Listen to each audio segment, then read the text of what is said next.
하고 있을 때였고, 기억하시는 분도 계시겠습니다만 그때 이 여름 성경학교를 위한 데코레이션이 거의 환상적이었습니다. 바다 속에서 우리가 예배 드리는 것 같은 그런 생각을 할 만큼 예배당 들어가는 입구와 예배당 전체를 아주 그렇게 멋있게 예배를 드려서, 제가 노아 홍수에 관한 주일학교 성경학교 주제와 관련해서 그날 바다 속에서 예배드리는 그런 분위기로 이 설교를 했었습니다. 제목이 물로 인한 구원이었습니다. 그래서 오늘 제가 같은 본문을 가지고 바이러스를 통한 구원이라는 제목으로 말씀을 드리고자 합니다. 여러분, 노아 홍수 사건 잘 아시는데 이거 심판입니까 아니면 구원입니까? 심판 이야기일까요? 구원 이야기일까요? 범죄한 이 땅을 향한 하나님의 심판 이야기가 맞습니다. 그런데 오늘 우리가 읽었던 성경 20절에는 이것이 심판이 아니라 구원이라, 물로 말미암아 구원한 사건이라고 말합니다. 제가 이렇게 표현했습니다. 물로 심판한 것도 아니고, 더 놀라운 것은 물에서 구원하신 것도 아니라 그랬습니다.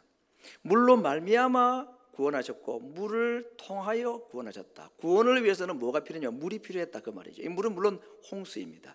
그러니까 홍수는 심판 이야기가 아니라 사실은 구원 이야기다는 것이 베드로의 설명입니다.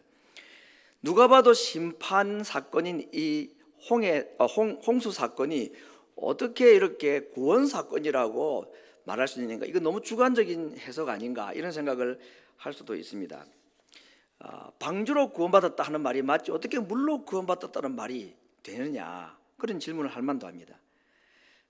그래서 오늘 이 물로 구원받았다는 말이 이 물이 방주를 띄워줬으니까 그래서 물로 구원받았다는 말인가, 그런 해석을 하는 사람도 있는데 그건 정확한 의미가 아닙니다. 왜냐하면 오늘 본문에 나와 있는 이 세례라는 단어를 빼면 홍수 사건이 구원 사건이다, 홍수로 물로 말미암아 구원을 받았다는 것을 이해할 수가 없기 때문에 이 세례에 관한 이야기를 오늘 말씀을 이해하는 데 아주 키워드로 생각을 할 수밖에 없습니다. 21절에 있는 말씀, 물은 예수 그리스도의 부활로 말미암아 너희에게 주신 구원의 표라, 곧 세례라. 물이 부활 이야기고 물이 세례다, 세례 이야기다, 그렇게 말하고 있습니다. 그래서 과연 이 홍수 사건이 세례의 의미인가? 여러분, 홍수가 만약에 세례라면 구원의 방법이 맞죠. 세례는 구원 이야기지 멸망 이야기가 아니지 않습니까? 그래서 오늘 이 노아 홍수의 이야기가 세례의 의미가 있다는 것만 우리가 증명을 하고 밝혀내면 물로 구원받았다는 말이 맞구나 하는데 우리 동의할 수 있을 것입니다. 그래서 먼저 이 이야기를 하기 전에 세례의 의미부터 먼저 알아야 이 홍수가 과연 세례인가 아닌가를 알 수가 있기 때문에 세례에 대한 이야기를 먼저 생각을 좀 하고자 합니다. 여러분, 지금 우리는 이제 교단마다 좀 다릅니다만은 세례를 하면 물을 머리 위에 이렇게 뿌리지 않습니까? 그런데 침례교는 또 침례교뿐 아니라 다른 교단들도 완전히 세례탕이 있고 선교지에는 교단을 초월해 가지고요 물 속에 들어갑니다. 그래서 물에 푹 잠기는 침례 예식으로 세례식을 가지게 되죠. 완전히 물속에 잠기는 거. 그래서 세례는 두 가지의 과정인데 첫 번째는 물속에 잠기는 과정. 이건 죽음을 말합니다. 그거 안 나오면 죽는 거죠. 물속에서 죽는 거 아닙니까? 또 한 가지는 물속에서 고기를 내밀고 나오는 거. 이건 살았다는 의미입니다. 부활의 의미입니다. 그래서 세례는 죽음과 부활, 이 두 가지 사건을 가지고 이 세례라는 말씀을 의미를 이해할 수가 있습니다. 여러분, 내가 물속에 들어갔다, 죽음이라 말했습니다. 여러분, 내가 죽었다는 말은 더 정확히 말하면은 내 속에 있는 죄가 함께 죽었다, 그런 뜻입니다. 예수님께서 십자가에 달려 돌아가셨을 때에 우리에게 있었던 모든 죄가 예수님께로 옮겨가고 예수님이 죽으심으로 말미암아 우리의 죄도 함께 죽는 것이 이 십자가의 죽음의 의미입니다. 세례가 십자가의 의미가 있기 때문에 세례의 첫 번째 단계는 물속에 들어감, 죽음이라고 그랬습니다. 내가 물속에 들어가 죽었다는 얘기는 내 죄도 죽었다, 그런 뜻입니다. 그리고 죄가 죽은 자는 다시 새 생명으로 부활할 자격이 있기 때문에 물속으로 다시 나옴으로 말미암아 새로운 부활을, 생명체를 가지게 되었다. 이것이 세례의 의미라는 겁니다. 죽고 다시 사는 것, 이것이 뭐라? 이게 세례라 하는 의미입니다. 자, 과연 그러면 이제 이 홍수 사건에 이 죽음의 과정이 있는가? 살아났다는 것은 다 이해되죠. 뭐 안 죽고 다 살았으니까 근데 이게 지금 홍수 사건에서는 세례의 첫 번째 단계인 죽음의 이야기가 증명이 돼야지 이 세례 사건으로 받아들일 수 있다는 얘기입니다. 그래서 오늘 제가 이제 이 홍수가 세례의 1단계라고 할 수 있는 이 죽음이 있다는 것을 지금 말씀을 드리고자 하는데, 그 이전에 바울이 고린도전서에서 말한 홍해 사건도 똑같은 얘기를 했습니다. 이 홍해도 세례라고 얘기를 했습니다. 고린도전서 10장 1절 2절에 우리 조상들이 다 구름 아래 있고 바다 가운데로 지나며 모세에게 속하여 다 구름과 바다에서 세례를 받았다. 저 구름은 구름 기둥을 말하고 바다는 홍해를 말합니다. 홍해 건넌 사건을 바울도 세례에다 비유했습니다. 구름 기둥의 인도를 받아서 바다로 들어갔는데 다시 바다에서 나왔습니다. 그것이 세례라고 말했습니다. 여러분, 세례 1단계가 무엇이 반드시 필요합니까? 죽음의 과정이 필요합니다. 그러면 홍해를 건넌 사람들이 홍해를 건넌 것이 세례라면 죽음의 단계를 거쳤다는 가정이 성립되어야 되지 않겠습니까? 죽었습니까? 안 죽었죠. 한 명 가지고 다 살았습니다. 말은 땅과 같이 건넜다고 그랬습니다. 그런데 어떻게 그러면 죽음의 세례 1단계를 이들이 경험 안 했는데 어떻게 세례라고 말할 수 있느냐? 그들이 바다에서 올라왔을 때의 장면을 출애굽기 14장 30절에서는 이렇게 말합니다. 그날에 여호와께서 이같이 이스라엘을 애굽 사람의 손에서 구원하심에 이스라엘이 바닷가에 애굽 사람의 시체를 보았더라 그랬습니다. 애굽 사람들이, 군인들이 이 이스라엘 사람들을 잡기 위해서 쫓아 들어왔다가 이들이 다 바다를 건너고 난 후에 물이 합치짐으로 말미암아 그 군인들이 다 죽었습니다. 세례의 1단계는 죽음이라고 그랬습니다. 홍해에서 죽음이 있었습니까? 애국 군대의 죽음이 있었습니다. 좀 무시무시한 얘기지만요, 하나님께서는 이스라엘 백성들에게 부활의 생명을 주시기 위해서 죽음의 제물로 이 애국 군대를 사용하셨다 해도 될 만한 사건이라는 것입니다. 어차피 물속에 들어가자면 안 죽고 나옵니다. 죽었다는 의미가 있는 것이고, 홍해도 마찬가지고 또 홍수도 마찬가지고 실제로는 죽지 않았습니다. 노아 가족도 안 죽었고 이스라엘 백성도 안 죽었습니다. 그러나 세례의 의미가 있기 위해서는 그들이 죽어야 되는데, 하나님께서 애국 군대의 죽음으로 이스라엘 백성들이 죽었다는 것을 보여준 것입니다. 너희들이 이렇게 죽어야 했던 자들인데 너희들이 모세 아래 있기 때문에, 하나님 안에 있기 때문에 너희들이 육체가 실제로 죽는 죽음을 면했다. 그래서 저 시체를 바라본 이스라엘 백성의 마음속에는 우리를 잡으러 왔더니 잘 됐다 하고 막 비난하는 마음이 아니라, 야, 우리가 저렇게 죽어야 될 뻔했던 자들인데 하고 그들의 죽음을 보게 된 겁니다. 그래서 이 바울의 논리대로 한다면은 홍해를 건넌 사건은 세례의 1차 조건인 이 죽음의 과정을 이스라엘 백성들이 이런 방법을 통해서 경험을 했다는 것을 말씀해 주고 있습니다. 자, 두 번째 오늘 보게 될 것은 과연 노아 홍수 사건, 오늘 베드로전서에서 말씀한 이 노아 홍수 사건도 과연 세례인가? 베드로는 세례라고 분명히 말했죠. 그러면 세례는 반드시 1단계인 죽음이 동반이 되어야 되는데 이들도 죽었는가? 아까 홍해 바다 이야기는 애국 군대가 죽음으로써 죽음을 대신했다고 합시다. 그러면 노아 식구 8명이 방주 안에서 죽지 않고 살았는데 이들은 세례의 1단계를 어떻게 경험하는 것입니까? 죽음을 어떻게 경험하게 된 것입니까? 그들이 나왔을 때는 세상에 모든 생명 있는 것은 다 죽었다 그랬습니다. 호흡하는 것들은 다 죽었다 그랬습니다.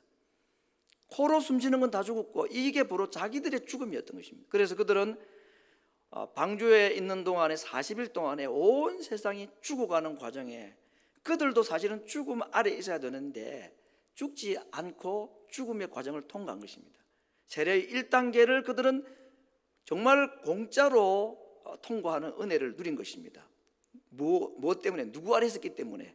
방주 안에 있었기 때문입니다. 그래서 모세의 안에 있다든지 방주 안에 있다는 것은 오늘 우리로 말하면 예수님 안에 있는 자에게도 홍해 건너는 사건과 홍수 사건과 같은 방법으로 세례를 경험하는 자들이다 라고 말하고 있는 것입니다. 홍해 건넌 사람이든지 노아 식구든지 모든 이 땅에 있는 그리스도인들은 다 세례를 받은 자들이고 세례를 받아야 구원을 얻을 수 있는 자들이다. 이 세례는 물 세례를 말하는 게 아니라 죽음을 말하는 것입니다. 죽어야지 산다는 겁니다. 인간에게 있는 죄의 문제는 해결할 수 있는 방법은 하나밖에 없습니다. 죽음밖에 없습니다. 죽지 않고 피 흘림이 없이는 죄 사함이 절대로 없다고 그랬습니다.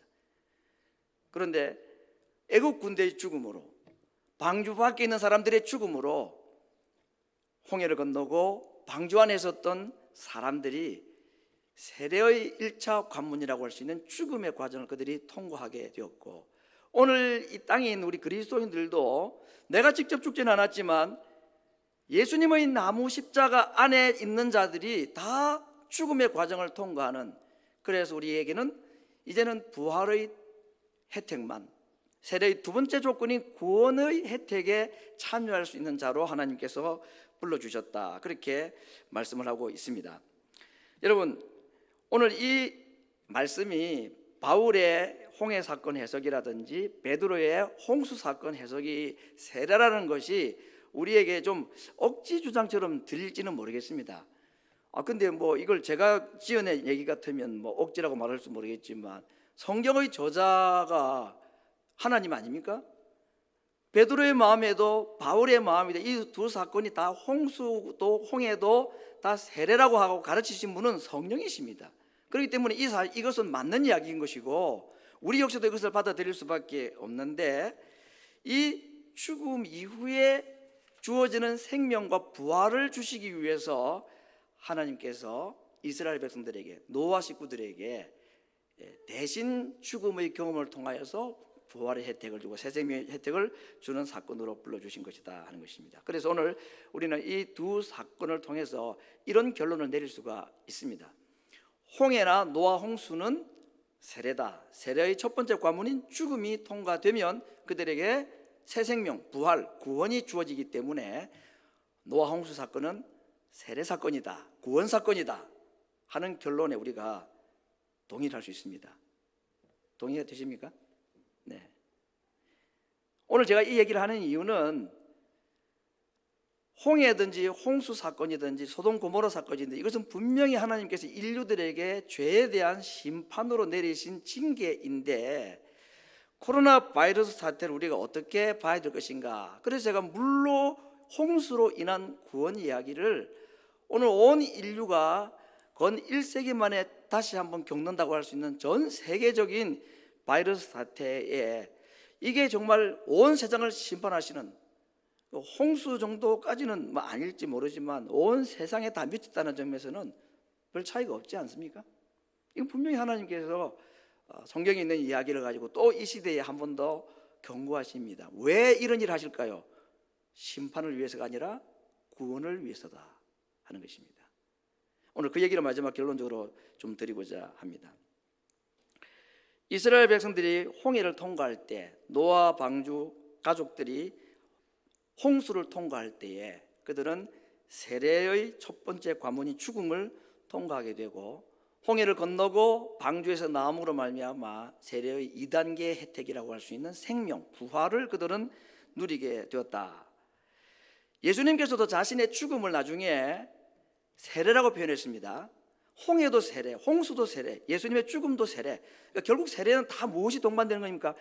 죽음이 동반된 게 다 세례입니다. 예수님도 자신의 죽음을 세례라고 말했습니다. 그래서 누가복음 12장 50절에 나는 받을 세례가 있다 그랬습니다. 이 말씀은 세례 요한에게 받을 세례가 있다는 말을 한 게 아니에요. 그 세례 요한에게 세례받고 난 후 십자가를 불과 얼마 앞두지 않은 때에 하신 말씀입니다. 이미 요한에게 세례를 받았지만 나는 받을 또 다른 세례가 있다. 그것이 이루어지기까지 내가 정말 답답하다 그랬습니다. 빨리 이루어지기를 원한다. 이 세례, 이건 십자가 이야기입니다. 왜 십자가가 세례입니까? 죽음이 들어가기 때문입니다. 그리고 죽음으로 끝나는 게 아니라 다시 새로운 생명으로 부활하기 때문에 자신의 부활이 아니라 그에게 참여한 모든 사람이, 방주 안에 들어가는 모든 사람이, 모세의 지팡이 아래에 있었던 모든 사람이 죽지 않고 다시 살아나는 이 일이 이제는 자기의 십자가를 통해서 또 한 번 일어날 것이기 때문에 그 일을 보고 싶어서 답답하다고 할 정도로 예수님은 이 고난 세례를 받기를 원하셨다라고 말하고 있습니다. 우리 모든 사람들은 모세 아래에 있었든지 방주 안에 있었든지 예수님 안에 있든지 다 죽음의 과정을 통과하는 세례를 받은 자들입니다. 그들에게는 다시 죽음이 찾아오지 않습니다.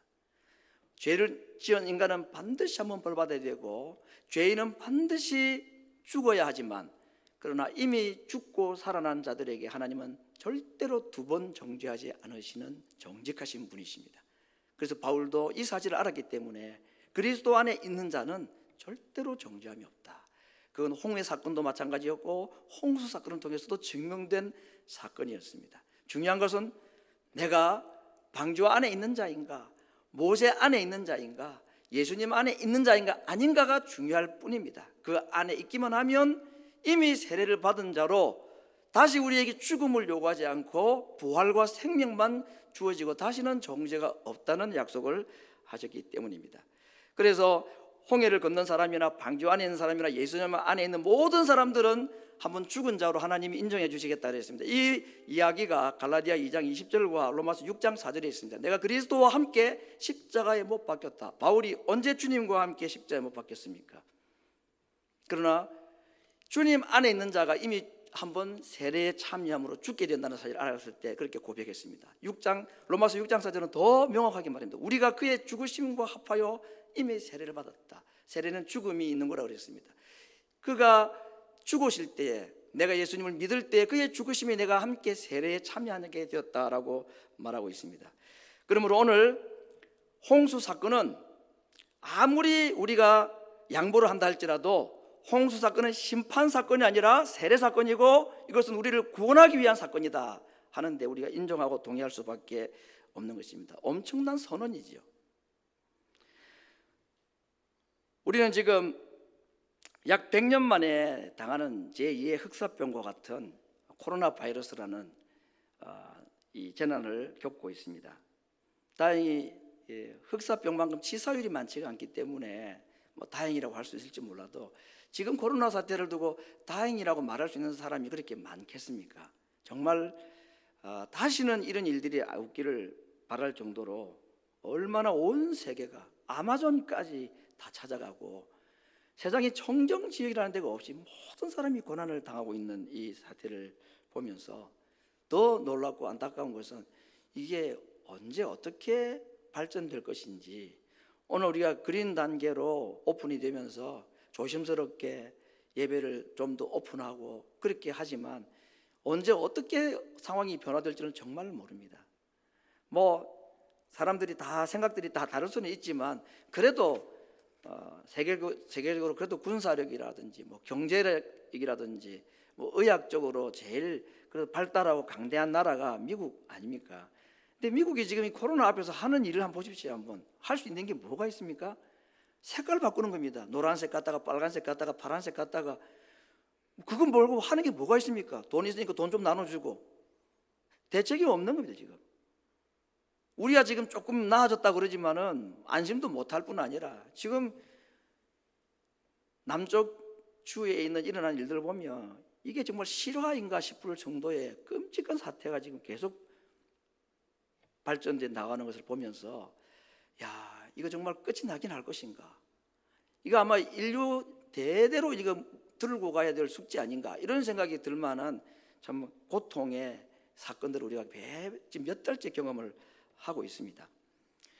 오늘 홍수가 심판이 아니라 구원이라고 그랬다면 하나님께서 이 땅에 모든 내리시는 허용하는 재난은 심판이 아니고 구원을 위한 것입니다.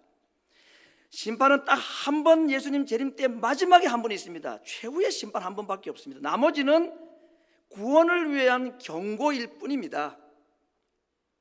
어떤 사람에게는 이것이 경고가 되어서 그들이 예수님께로 돌아오고 다시 회복되는 구원의 방편이 될 수도 있는가 하면, 어떤 사람들에게는 여전히 받아들이지 않고 반대하고 거절하는 자들에게는 하나님께서 주신 구원의 기회가 그들에게는 심판의 기회가 될 것입니다.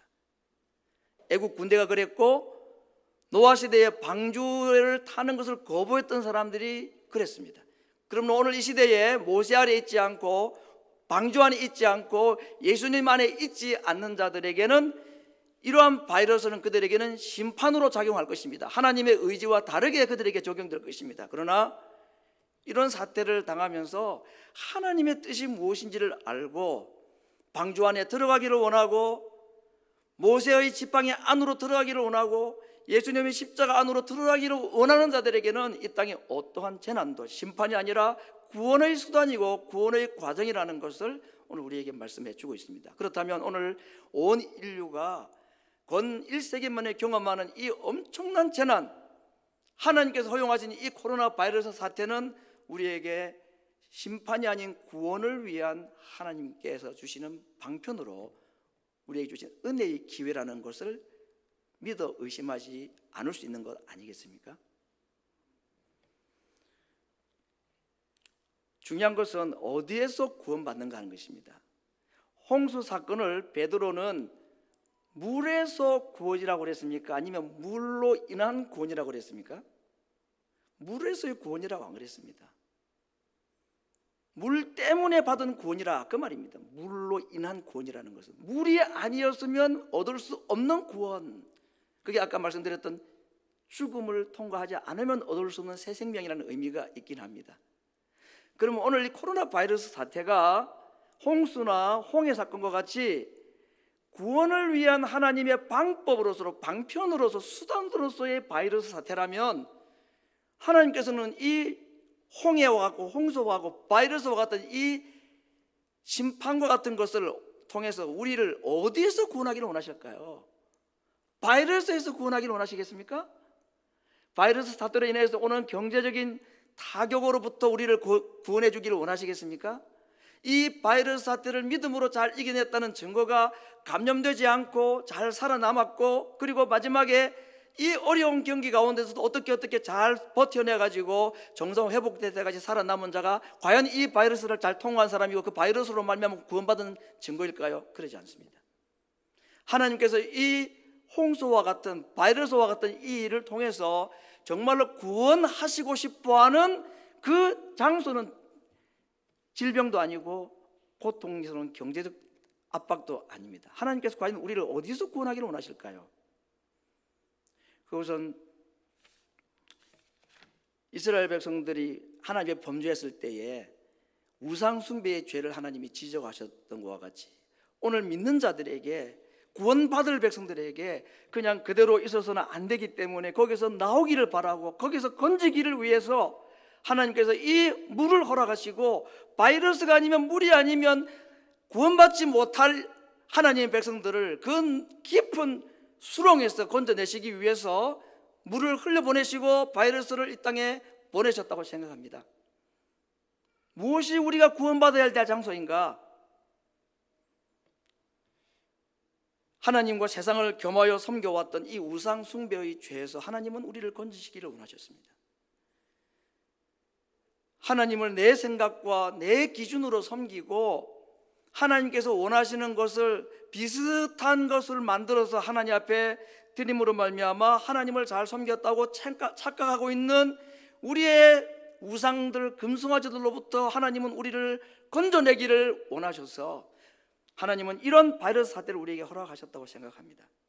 물질과 자식과 내 자신에 대한 욕망, 세상의 성공을 향하여 끊임없이 달려갔던 우리의 이 부끄러운 불신앙의 모습, 그것이 채워지지 않을 때 때로는 원망하고 걱정에 사로잡혀서 온갖 생각에 우리가 사로잡힌 이 종과 같은 삶을 살아가는 것, 하나님보다는 세상의 군대들을 더 의지하고 아수르나 애굽을 더 의지하며 살아왔던 우리들을 이대로 내버려 두기를 하나님은 원하지 않으셨습니다. 이미 우리를 죄에서 구원하셨지만 하나님께서는 바이러스를 통하여 홍수를 통하여서 자기의 백성들을 또 다른 우상 숭배의 죄에서 건지시기를 원하셔서 우리에게 이런 고난의 때를 허락을 하셨다고 저는 생각을 해보았습니다. 정말 우리가 구원받아야 될 것이 어디인가? 하루 이틀 신앙생활을 하면서 이미 사라져버린 우리의 예배의 감격이나 뜨거운 기도와 찬양, 액세서리로 전락해버린 우리의 교회 생활, 말씀을 들어도 깨달음이 없고 이래서는 안 되는데 하면서도 익숙해져 버린 우리의 습관과 외식에 젖어버린 신앙, 묵은 땅을 갈고 할례받지 못한 우리의 마음, 여기서부터 하나님은 우리를 건져주시기 위해서 오늘 또 한 번의 홍수와 같은 일들을 우리에게 허락을 하지 않았는가. 재난이 어떤 사람에게는 심판이 될 수도 있지만 어떤 사람에게는 구원의 역사가 되기도 한다고 그랬습니다. 우리는 이런 것에서부터 정말 구원받아야 될 백성들입니다. 구원은 오직 하나님께만 속해 있다고 그랬습니다. 우리의 결심과 다짐으로는 벗어날 수가 없습니다.